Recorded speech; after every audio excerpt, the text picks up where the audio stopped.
Let me tell you about my gospel. You see, my gospel was brought to me by the great prophet, General Alfred M. Gray, Commandant of the Marine Corps, 29th of thy name.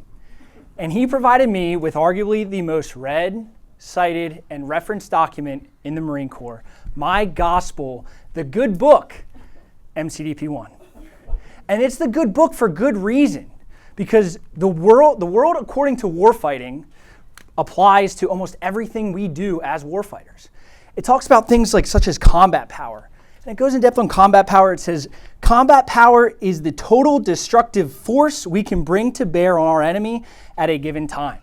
It talks about how some things about combat power are tangible, such as superior numbers. Some are somewhat tangible, such as the effects of maneuver or suppression. And some are wholly intangible, such as the fighting will and spirit. And it goes so in depth into combat power, it even talks about it is not our intent to try to list or categorize all the various components of combat power, to index their relative values, or to describe their combinations or variations. Each combination is unique and temporary. Nor is it even desirable to be able to do so, since this would lead us to a formulaic approach to war. Ladies and gentlemen, my name is Captain Noll. I'm an infantry officer studying defense systems analysis here at MPS, and I am a heretic. See, I fundamentally disagree with this gospel. I think it absolutely should be our intent to index some of these relative values.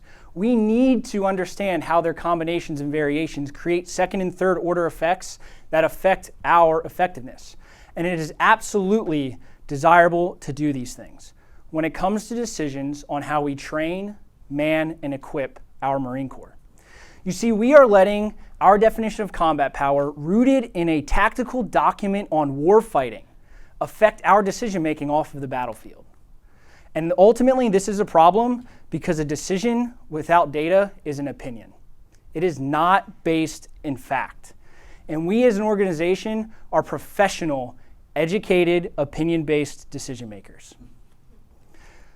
This man makes opinions all the time that can literally alter markets. So my point is not to say that educated opinions do not matter. But what you see when he makes his educated opinions is only 20% of the work of him actually making those opinions known and making decisions based upon them. What you don't see is the 80% of the work behind the scenes where he actually uses data to drive those decisions. So in today's day and age, we live in a time where we can collect data on a litany of things. We've digitized our ability to see. We've digitized our ability to hear. We've digitized our ability to communicate. We now have digitized how we make or print things. We've digitized our reality. We have digitized our intelligence. We have even digitized the human genome. But more importantly, how it pertains to the United States Marine Corps, we have digitized our ability to quantify human performance. But more on that later. So to apply this to the Marine Corps, I'd like to change the framework for our definitions for a second. First, I want to talk on lethality. Lethality is the buzzword of the Department of Defense today. You hear it all over the place. It's all over our national defense strategy. We created the Close Combat Task Force for Lethality. But we don't really have a concrete definition for what lethality is. You can look it up, you can find a number of different definitions, but there's not one solid one to go off of.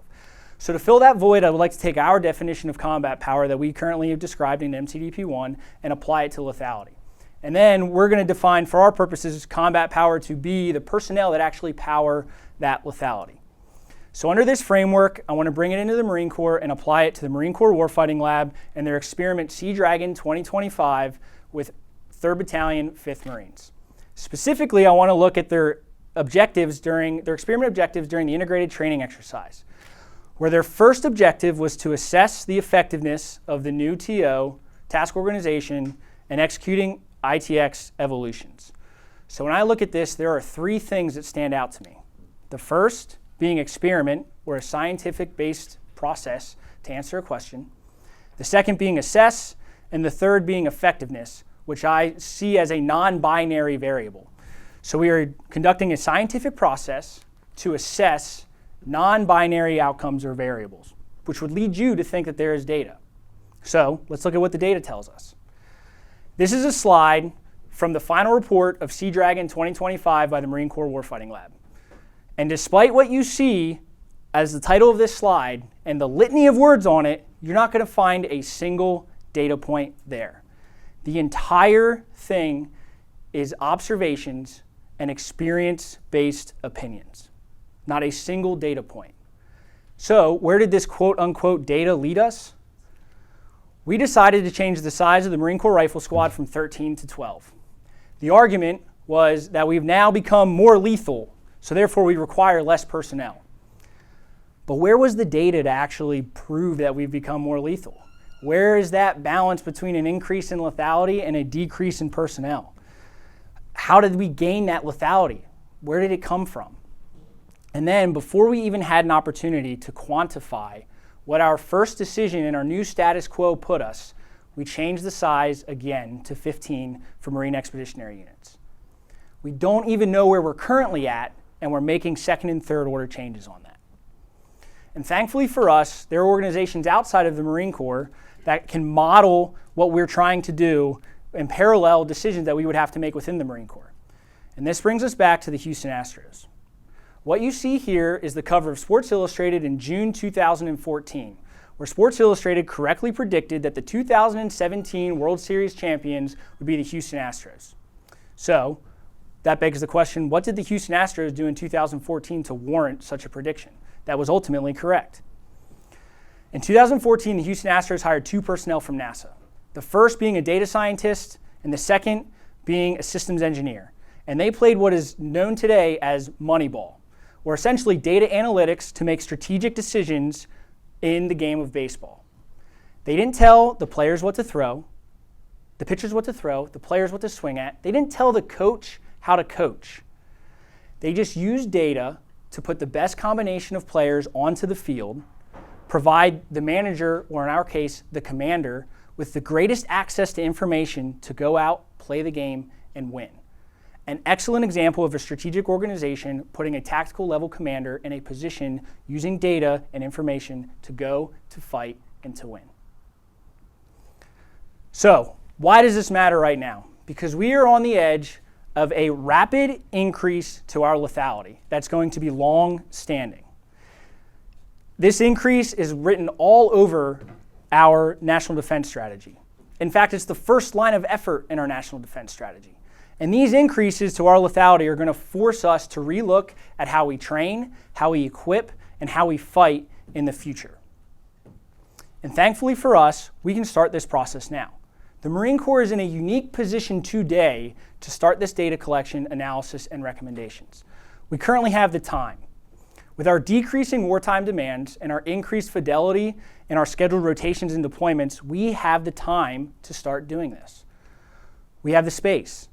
Locations such as 29 Palms, California, Yuma, Arizona, the Marine Corps Mountain Warfare Training Center, and the Marine Corps Jungle Warfare Training Center all provide environments where we can collect and analyze this data in any operating environment the Marine Corps may find itself in the future.